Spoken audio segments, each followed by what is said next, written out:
அன்பார்ந்த அனைவருக்கும் என்னுடைய நெஞ்சார்ந்த வணக்கம். ஞான ஒளி இரா பாண்டியன். இன்று இருப்போர் நாளை இல்லை என்ற பெருமைக்குரியது இந்த உலகம் என்கிறார் வள்ளுவர். தானே தனக்கு சொந்தமில்லை என்கின்ற போது இது என்னுடைய மகன், இது என்னுடைய மகள், இது என்னுடைய சொத்து என்கிறார்.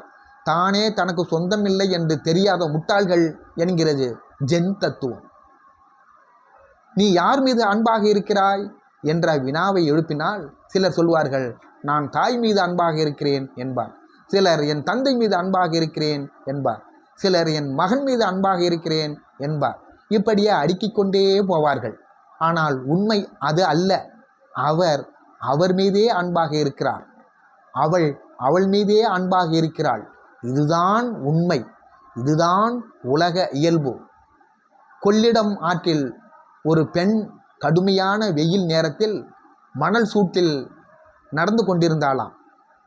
அப்படி நடந்து கொண்டிருந்த போது கக்கத்தில் ஒரு கை குழந்தையை தூக்கி கொண்டு அவள் நடந்து சென்று கொண்டிருந்தாள்.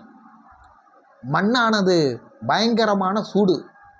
அந்த மணல் சூட்டை தாங்க முடியாமல் தன் கக்கத்தில் இருந்த கை குழந்தையை கீழே போட்டு அதன் மீது ஏறி நின்று இளைப்பாறினாளாம். இங்கு யார் மீது அன்பாக இருந்திருக்கிறாள்? அவள் மீதுதான் அன்பாக இருந்திருக்கிறாள். இதுதான் உண்மை. இதுதான் உலக இயல்பு. இது உங்களுக்கு பிடித்திருந்தால் சப்ஸ்கிரைப் பண்ணுங்கள், லைக் பண்ணுங்கள், ஷேர் பண்ணுங்கள். நன்றி.